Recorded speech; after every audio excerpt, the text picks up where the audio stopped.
One thing that people really don't think too much about when it comes to kids as they developed in their careers, like there's a certain kind of mentality that you have to be successful. Talk about this dog mentality. I think people, they want to pigeonhole it into sports, but dog mentality fits everywhere as far as if you want to be successful. If you're teaching kids the correct way on how to play sports and the principles they should be getting, later in life, they should be able to pull from that and apply that to their everyday life. Those who are successful have that dog mentality.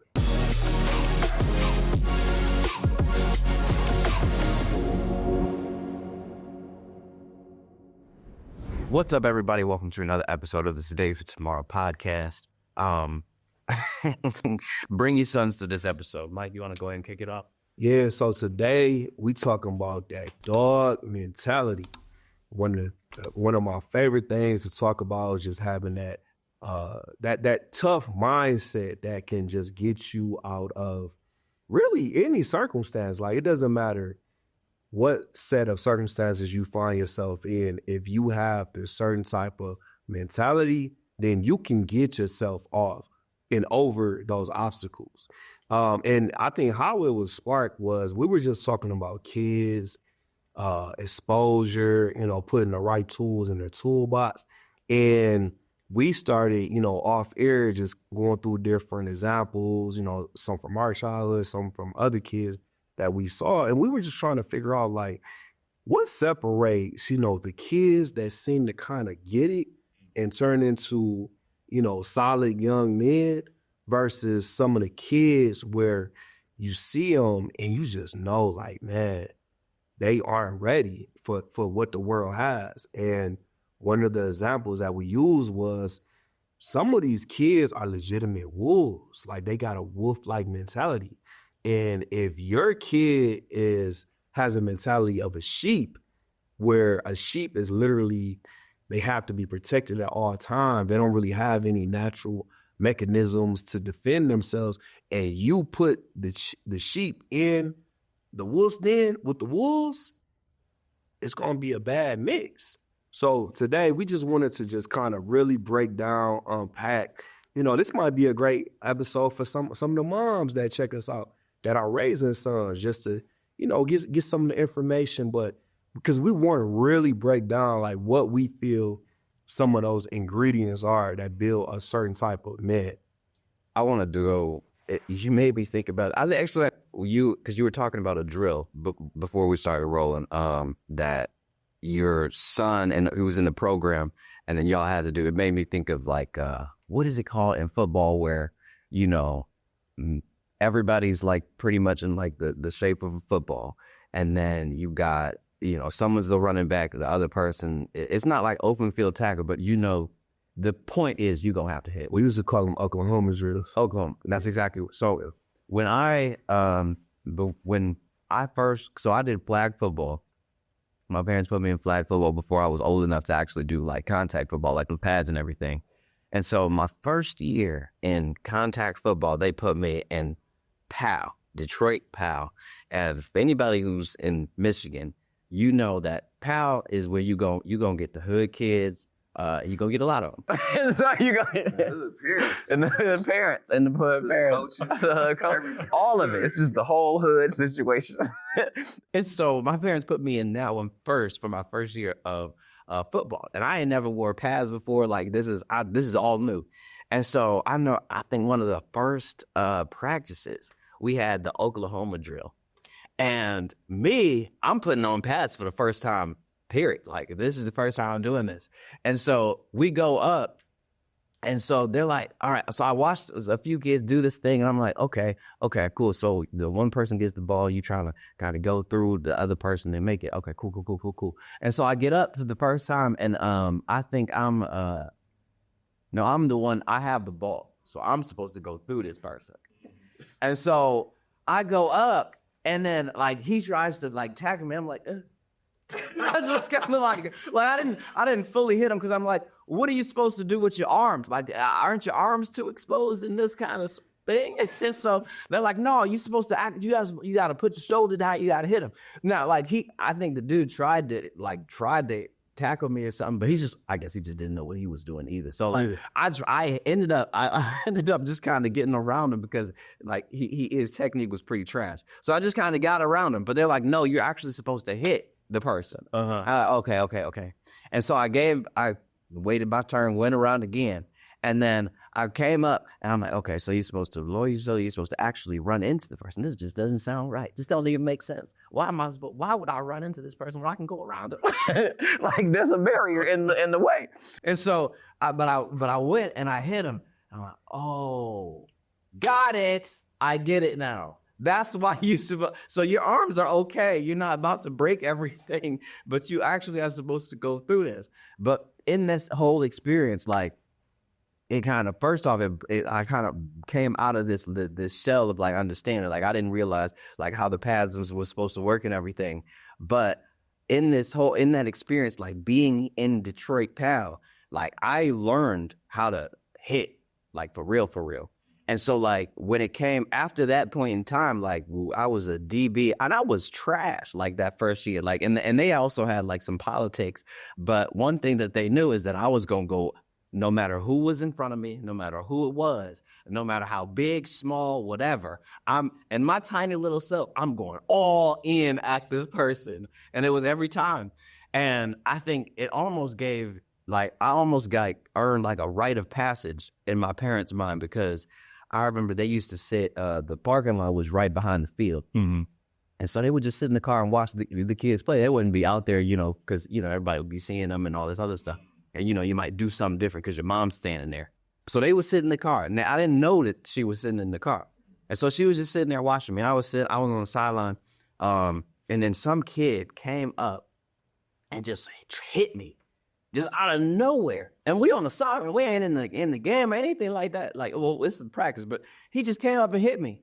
And then I turned around and I decked this man. Like, I mean, absolutely went at this kid. And I think when she told me about her seeing that, she was like, I knew you had it at that point. I love that story, man, because with that last part is what got me the most. Because that you almost, because then it's your parents probably sitting there like, okay, he gonna defend himself. Oh yeah, and different story totally, but growing up, so got in a fight. I don't know how old I was. I might have been maybe 9 or something like that. And so at our house, it was a park right across the street. There was no houses there. So you can, like, when you came out the door, you saw the park. So it was me, this cat, he was probably he was at least 2 years older than me. I remember that because he's bigger than me. And then my buddy was there, and then that guy's friend was there. So you almost got, and they, man, you're talking trash, whatever. And he's like, I ain't gonna lie. I didn't want to fight this dude. Dude's bigger than me. I knew he was. So anyway, so we got in a fight. My man got the best of me, okay? But I fought. And I remember coming back. Well, actually, my dad, I remember his talk about, he called my voice, like, come on home, Ty, come on. But by that time, I'm like, cool, because I'm on the ground. So I get in the house, and my father like, yeah, I saw you over there. I'm sitting there thinking to myself, like, why did you go do something, And he said, I need to show you how to box. I need to show you how to fight. And I remember him going through, how you hold your hands and the attitude. Because he said, don't start no fight, but don't run for no fight. And he's like, if you're going to be in a fight, even if you lose, you want to make sure that individual never want to fight you again. And so he said, and he said there's no rules in the fight.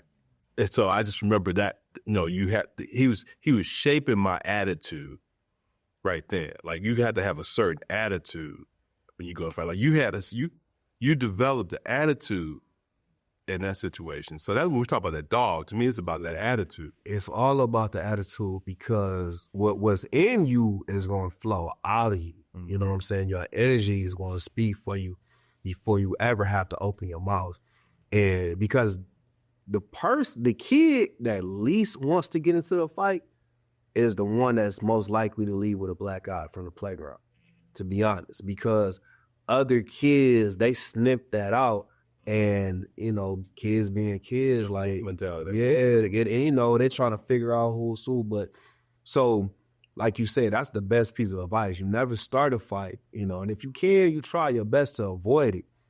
But when it comes to your front door, you know, you gotta give it everything you got, and people gotta understand that, you know, because that's the other good thing that your pop said, where it really ain't no rules in a fight. And people got to understand that, like, you know, this is something that can be serious, you know. And so the biggest thing, the reason why we're breaking it down like this is we have to prepare our kids for all situations that they could encounter, you know. And, you know, one thing that I like to think about when I'm putting my kids in these different situations is I call it, like, a football term we used to use was organized chaos. So when I was kind of describing, you know, the first year when my son was doing wrestling at HP, and there was incidents that, you know, I'm watching him go against kids that been doing it for years, and I mean, like, getting whooped on, you know, and I'm sitting there, he looking at me, I'm looking at him like, right, you got to do something. You know, the coach is like, hey, when you want to get up and do something, you know.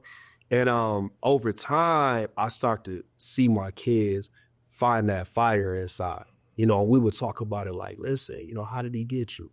You know, what do you need to work on? We would go work on it. And the thing that we talked about most was the mentality.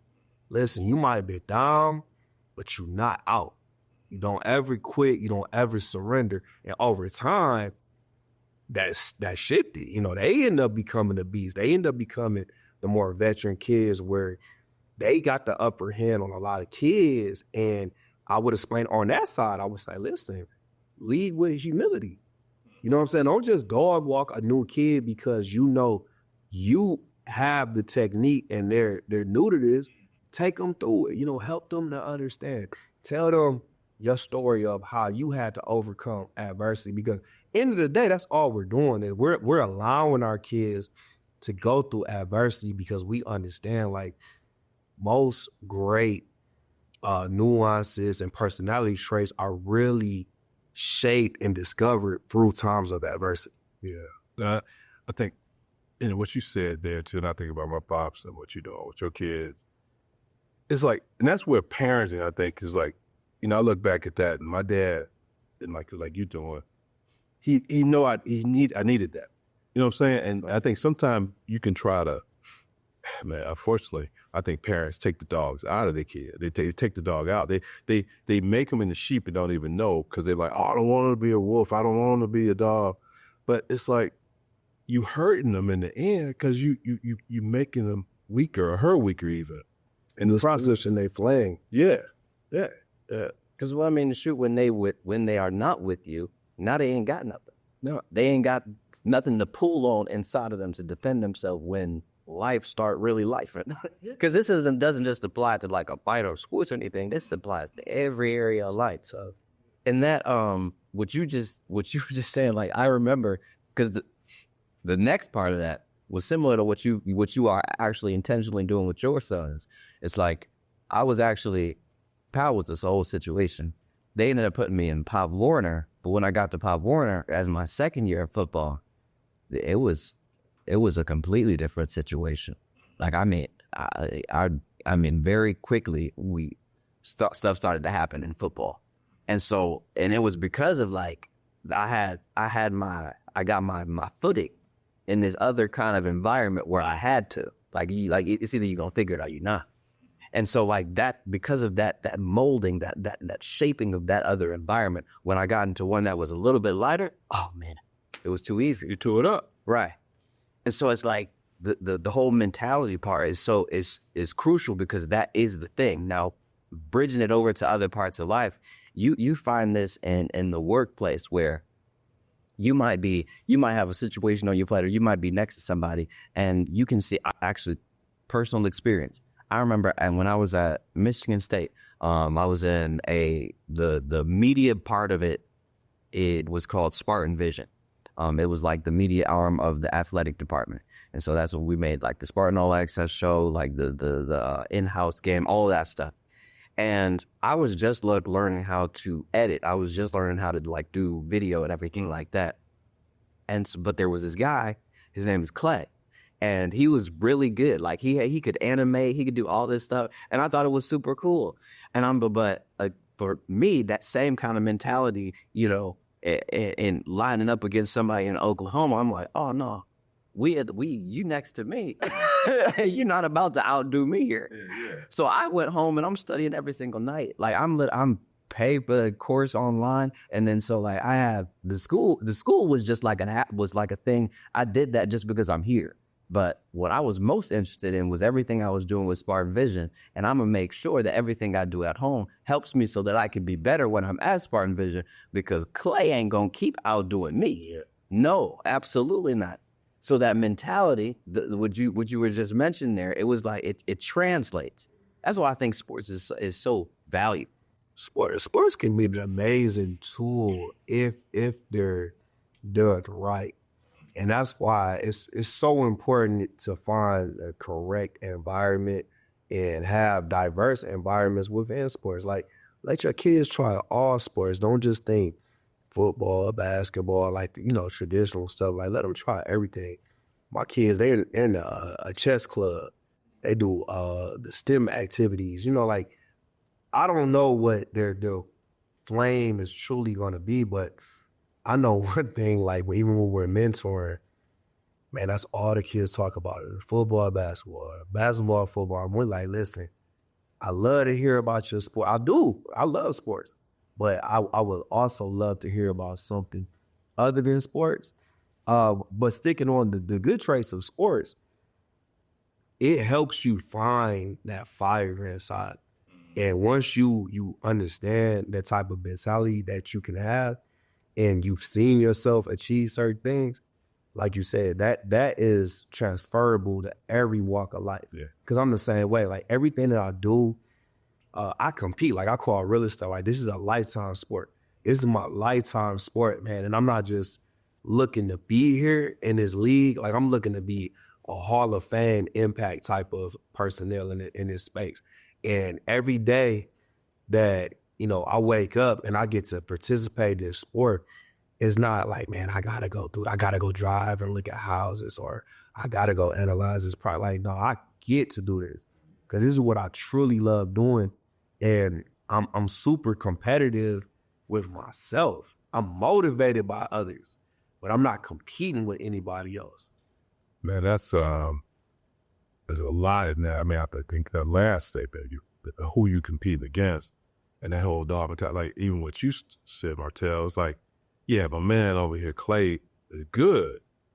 And it might have been implied this way, but I think knowing you, it wasn't like you competing. It was like, look, I'm going to be the best. I'm going to be the best. It ain't about recognition. Like, I need to be the best. It's like, and that's, when we talk about that dog mentality, that's really the mentality, right? Because sports will bring it out of you where you have that conflict, where you have that physical conflict you kind of fight through, and you got mentality, but some people can't translate it into other things. They keep it at the physical, right? But they don't understand when you, even in the boardroom or even in the office, it's like when you got someone you dealing with at the job who's giving you flack, you can cow and just not do nothing. And look, don't physically hurt nobody at work. That ain't what I'm talking about. Keep your job. But I will say that at least the way I view it, even on the floor, the supervisor sometimes, you get individuals that challenge it. I can't get in their face and do A, B, C, and D. But I'm like, you know what? I call it mental judo. I'm like, okay, all right. I'm going to use your energy against you, you know? And it's like, okay, I'm analyzing what I need to do to get better, and I'm analyzing how they attacking me. And then I'm like, okay, where am I going on the offensive at? What do I need to know better? And that was always my approach, especially at work, with individuals come attack me, you know, what I'm doing, my projects. And they're like, you ain't doing this and that. Okay, all right, fine. I get myself tight, get all that, hit my stuff. But then I go on the offensive, like, okay, what do they have to do to support this? And then I'm on it like, hey, I need A, B, C, and D. When you gonna have it? I mean, it's like, okay, so you gonna do what you got to do, and I'm gonna make you honest. And I'm going to take care of what I got to do. And that's what I mean. That's transferring that same energy, because in a fight or something like that, it's like, okay, where am I weak at? Where I need to build up? I mean, even this play pickup basketball with your boys. I remember going out shoveling the snow off the basketball court. We were out there in the wintertime, just practicing, trying to get better. Because, I need to get better. I'm weak on this side. I'm weak doing this. My jumper's off, That's when I see dog mentality, that's what I mean, is in you, like with business and everything else you do. I think you don't develop a whole lot by participation trophies. You really don't. Like I remember I got older cousins, and so like the closest one to me was like 5 years older. No, 2, but male was like 5 years. And so like as a kid, like they love playing video games all the time. So when I went over to their house, we was playing video games. Sun up as much as we possibly can because they got all of the games and we just trying to play all of them. But these two dudes, oh my gosh, they were ridiculous at these games. Like you would think they studied how to play these video games. That's how much, because I mean, me and from my home, we wasn't doing that all day. You're not even allowed to play video games that much. Yeah. But when we went over there, okay, cool, that's what time it is. Yeah. We about to play these games. But these dudes would kick my butt in these games all the time. But like, I never took. And here's the thing. Here's the lesson here. Never once in me losing did I then start to look down on myself and think it wasn't possible to win. When I'm losing this game, I'm thinking, okay, so this is how I lost right here. Maybe on the next time I'm gonna try this, and maybe I'll get them. And so like we done played 20 times, and out of these 20 times, I just got my win in. And so now he pissed off. First off, he upset. He completely upset. I got my first win in this game. I was losing 19 other times, but it's like, okay, I figured out something. It took me all 19 times losing to figure out how to get a win in here. And so it's like now I'm energized because I know that each step I'm getting closer and closer to get that win. And so it's like I'm not afraid to lose. I'm not afraid to fail. I'm not afraid to get hit because I know that there's a step right here that if I don't know how to win yet, there's something that I need to work on so that I can get to the point where I'm winning. But that whole competition, that competitive thing, you know, how do I get better at going off studying? Right? And even a shameless admission here.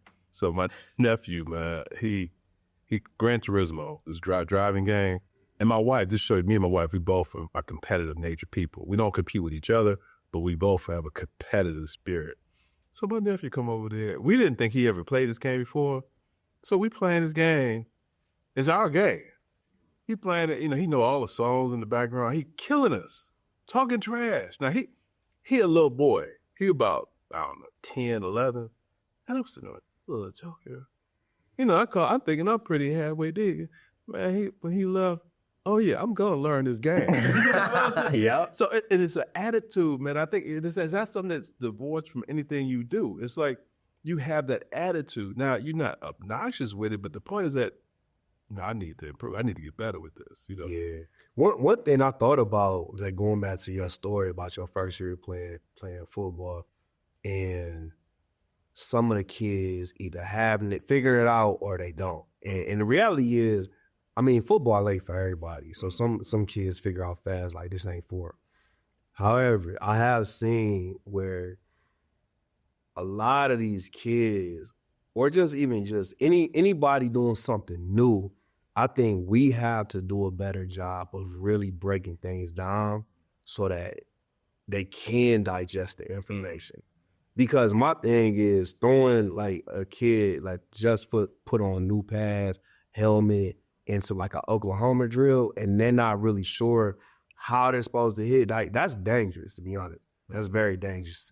And I've seen that happen where kids, I'm like, they don't know how to, nobody's properly broken it down. And all that comes from leadership. That comes from the coaches. And so, but that's applicable to a lot of different lanes. Like, you know, real estate, that's another one that I hear people often talk about it in terms to where you can make it sound really, really complex. But in the basic sense of it, these should be very simplistic concepts that are compounded. And I understand when you add big numbers to the equation, then it can get a little emotional. But in my mind, it's like, separate the numbers from the actual concepts, be willing to learn the concepts, and then we can figure out what numbers make sense based on the concepts. But the information and applied knowledge has to come first. And that's the part where I think we can truly tap into either a kid or a young person's dog inside of them. Because the more you know, the more confident you're going to be. The more confident that you are, the better you're going to be able to execute. But it has to start from breaking things down into a format to where we're constantly not trying to go over somebody else's head. Yeah. And we're not trying to gatekeep certain information because, I'm sure you guys, I've been in environments where I know for a fact this person's not telling me the specific information. And I know enough to ask the question, and you're purposely trying to withhold because you think that gives you an upper head. And it's like, if we're talking about, a collaboration or a team environment, but you're withholding information, that's just not the way that I'll operate. No, but that's that whole, I think you said it, one of you said, the competitions with yourself. I think too often people point it to the other person. Like we've used other people that triggered the competitiveness that might turned it up where it's like, look, you beat me so many times, I got to figure this out. I got to get better. I ain't losing again. Yeah, I'm not losing again. And it's like, it ain't, and so that person can be blue. It don't matter what color, who they are. Is it, I need to figure it out for myself. I need to get better. Now, don't get me wrong. We need to be clear about this too. There's some things that we got a ceiling at. Look, I don't play bad and all that anymore, but even back in the day, there was guys who was better than me. They played it better. Now, I might beat them every once in a while. So how much am I going to invest in trying to get better at this? How much does this mean to me? I think it's something we need to talk about because, yeah, you can have that dog in you, but it's a time where you got to be like, okay, that mentality and everything is time where it's like, okay, it's not paying dividends here. I don't reach my ceiling. So I need to either get help or get somebody to know. So I need to figure something else out. So we can't do everything by ourselves. We got to figure out what our limitations are, what our, where is our talent? Like football, whatever sports is the analogy. It's like, okay, it's going to take a piece of this, but that's as far as I can go. Even with all the dog in the world, I can't get no further. Track and field is a perfect example of that. Like, you can be the fastest at your school. You can be the fastest maybe in your city, but sure, you might even qualify for the state championship and make it to the finals and medal. But going to the Olympics is a completely different situation. Like, there's high schoolers who literally go compete in the Olympics. And so it's like, no matter how many times you start out of the blocks, no matter how many times you run in a straight line, no matter how many times you get your pocket to chin perfect, you will not beat that boy from Jamaica who woke up and he was faster than you.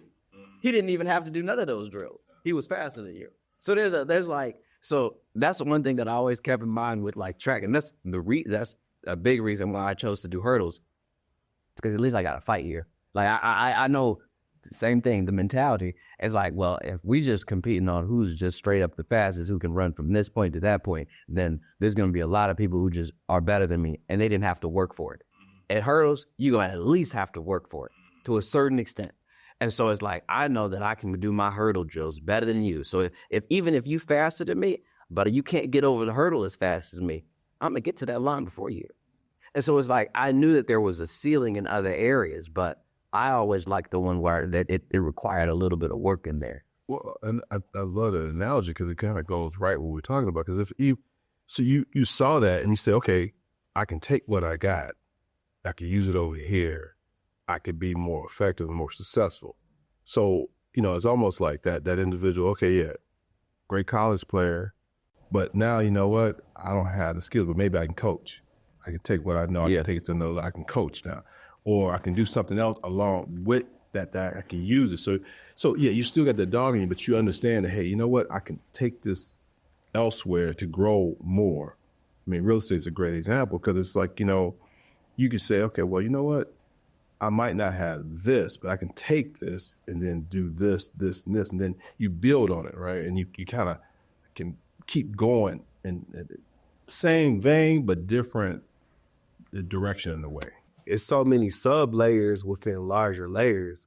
And it's funny that you said that because I kind of was the same way. I've always found a way that I could have my unique, specific skill set and apply it in a lane where I know most people just aren't comfortable going. Like when I played linebacker, I wasn't the biggest, I wasn't the fastest, I wasn't the strongest.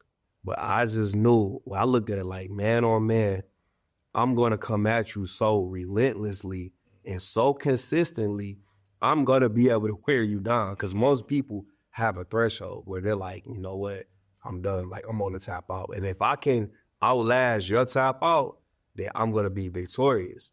And even in real estate, I found that lane where I have a lot of different categories. Like when I first was getting in, I think all times it's always the flippers that they get a lot of notoriety. And what I figured out was how to master my niche with the rental market, because I realized most people just don't like dealing with renters. That's the number one thing. They're like, you know what? I know it makes money. I know it's proven. I know people need houses. I just don't like dealing with people.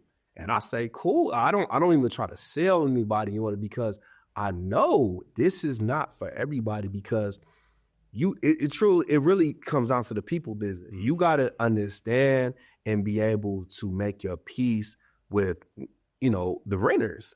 End of the day, I chose to go upstream, and I thought, okay, if this is my end user, the renters, and we know the common issues that we have, if I can go upstream and filter my end users so much to where I know I can deal with them on this side, it should be cool. And that was my strategy. So now I've replicated that multiple times, and I've seen where I tell people like, man, my tenants, like, we have great relationships with, hey, happy holidays, how you doing? You know, how the family doing? You know, the only people, I like my 15% where I inherited these tenants based on that came with the house. It was a package deal. It was some reason that I didn't get to put them through our vetting system, and them is my biggest headaches. And that is just like that, because I'd rather let a house sit before I put somebody that they're showing a red flag in our vetting system. Gotcha. So this is the point where everybody complains about, I don't like dealing with it. If I'm up here, I'm filtering out the majority of the headaches. So the only people that get to this point are people that listen. I really, I take care of my house. I care about the house. I care about my lawn. I care about your house. I talk to you with respect. I don't mind helping them out. The money might be, an issue. I might be on Section 8. I might have this or whatever. I want to help you. You know what I'm saying? And so that's the part where I was able to find that niche and say, you know what? I'm going to make my peace with this. Now, Mike, on that same note, on the kind of the mentality side of it, did you start at that point where you had your full vetting process? No, it goes back to like taking the hits. Mm-hmm. I got whooped on a little bit in the real estate market. I had I had every type of situation. And I'm like, man, what is going on? Because it's nothing like getting woken up and you having some bad news to start your day, man. And I was having way too many of those incidents. And instead of pointing fingers at everybody else, what they're doing wrong, it's the renter's fault. They keep doing it. I put it back on myself and my process. And I said, I got to refine my process and get better at my job. It's not their job to be a good renter. It's their job to, be exactly who you are. If you're a terrible renter, you're not going to be allowed to be in my properties. You can still be that, but you can't be in the WCI property. Yeah, got you. Man, My time be going by quickly. The episodes, y'all. Good stuff, man. I mean, and we're gonna dig into some of these elements in other podcasts too. But just talking about that dog, because we done took it from kids and sports to business to I really what I think it comes down to what it started in the first place is a mentality a mentality that either some people got, some don't. But man, it's one that if you want to succeed in life, you gotta have a dog mentality. That's what, Dude, the most successful people that I've ever met are the ones who, if you beat them in ping pong, watch them come back and be better at watch them come back. They're not going to let you beat them too many times. They just and it's not even like an aggressive, like, I'm going to be better. Yeah. It's like, note taken. It's acquired. I need to work on this a little bit. Yeah. And it's just like when nobody looking what you're doing. Mm-hmm. Thank you for tuning into another episode of the Today for Tomorrow podcast.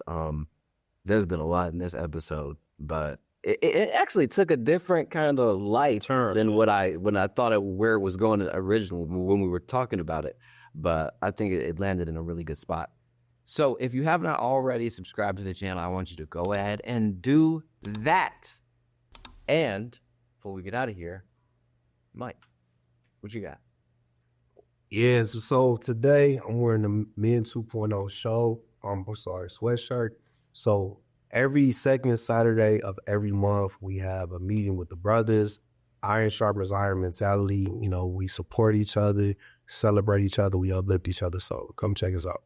28202 Franklin Road. There you go. We also have Sunday service on Sunday. I can't get the words out. We also have service on Sunday with Freedom Christ Ministry, same location, 28202 Franklin Road in South Hills. Martell mentioned, hey, come check us out on Sundays at 11:30 in person. You also check us out online as well, too. So you can find that out at freedomandchristministry.com. Find out what God got planned for you. Yes, sir. And hey, this episode isn't just for your son. It's for your daughter too. Because I mean, these principles, I'm telling you, is going to be beneficial. It'll be fruitful in their entire life, male or female. We all going through this life thing, and we deal with the same kind of situation. So don't just limit it. Don't just leave it all for the fellas. Let the ladies in there too, because they gonna have to have that dog, and they gonna have badass dog. So thank you for tuning in. If you haven't subscribed, like I said before, do that. Gosh dang it! How many times I gotta tell you? We'll see y'all next week. Peace.